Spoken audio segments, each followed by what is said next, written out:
Stories are embedded into every aspect of our lives. They go beyond what is written or spoken and take on forms unique to each sense, person, and object. There are stories hidden away in the corners of our minds, awoken with a familiar scent, or newly written with the slight touch of a then stranger's hand. Stories exist out under the couch, lying with the dust bunnies we always seem to miss when cleaning. They are the creases in the linens and the scuffs on our sneakers. There are so many stories that go on without us knowing, even ones we ourselves take part in. And it's the way these stories present themselves that has our attention. Narrative and format is our outlet to explore and discuss various stories and the way they are told. The topic of our first inspection is anime. You might not have thought we were going to talk about anime with that intro, but we are. Anime is this wonderful and sometimes bizarre medium that transforms the space around you, which is why we want to take a look at narratives through the format of anime. Some folks here probably know more about anime than we do, while for others it may be their first time learning about it. So whether you're an old-time fan who's grown up watching shows like Fist of the North Star, or you're still a bit green and wanting to know more, we hope that you stick around and enjoy our first video about the topic that we love dearly. Before jumping into any stories, let's start off with getting to know anime as a format. To be clear, the term anime, written in Japanese, would mean animated cartoon, and in Japan it's used to refer to all forms of animated drawings, regardless of their country of origin. However, in English, anime refers exclusively to animated works from Japan. Now, it's important to know that anime doesn't sit right at the forefront of pop culture in the West, and it's still considered to be a niche market, but right now it's more popular than it's ever been, and those who are into it can easily spot its influence.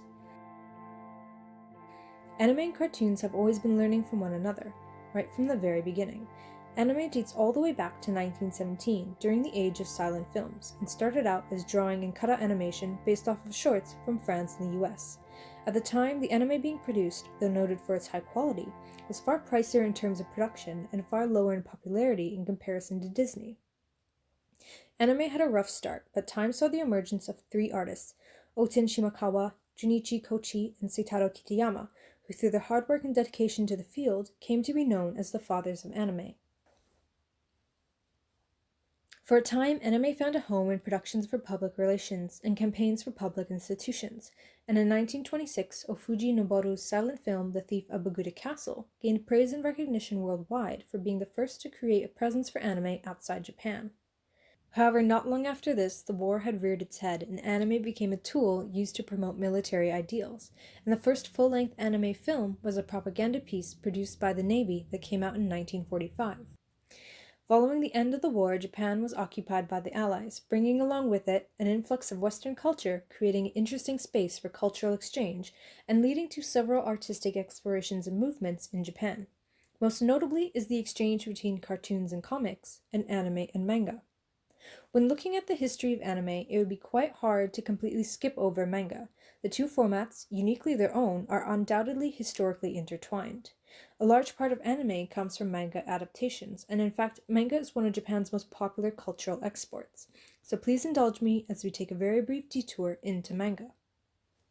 Manga, simply put, are Japanese comics. They are generally printed in black and white, with full-color prints reserved for special releases. If you're new to manga, the only real difference you should know before picking up a book is that manga is read from right to left, which is only confusing if you try to read one without knowing this. In Japan, these works are published monthly or weekly through manga magazines, with one of the most well-known magazines being Weekly Shonen Jump, which has been in circulation since 1968.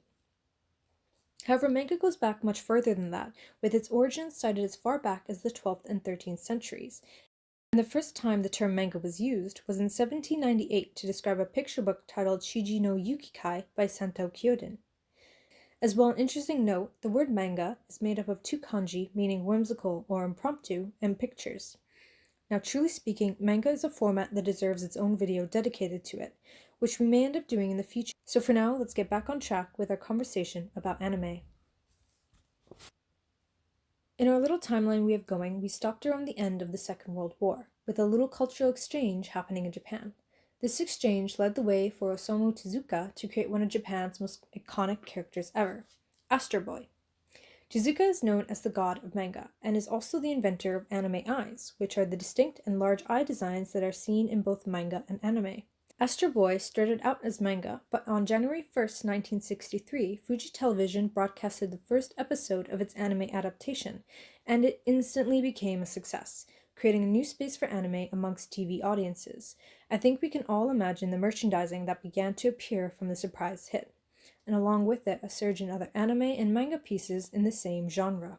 With science fiction shows geared towards boys, there was a surge in magic-powered girl stories made for female audiences, and in 1969, the first episode aired of what is now the longest-running anime series in history, Saze-san, created by Hasegawa Michiko.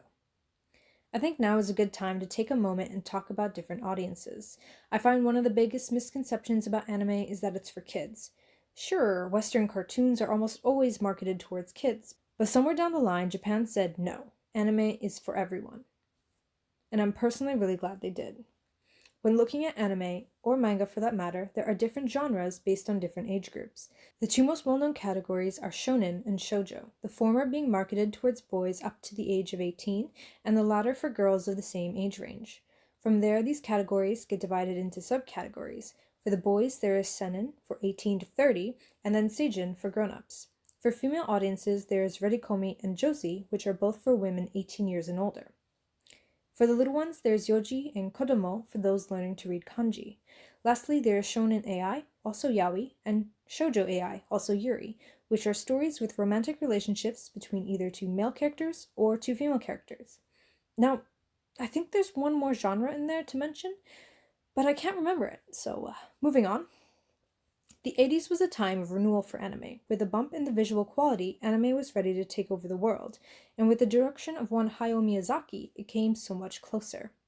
In 1985, Miyazaki founded Studio Ghibli, which is a studio beloved by so many worldwide it needs almost no introduction.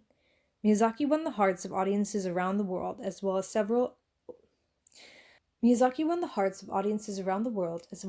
awards, even winning an Oscar for Best Animated Feature in 2003 for the film Spirited Away.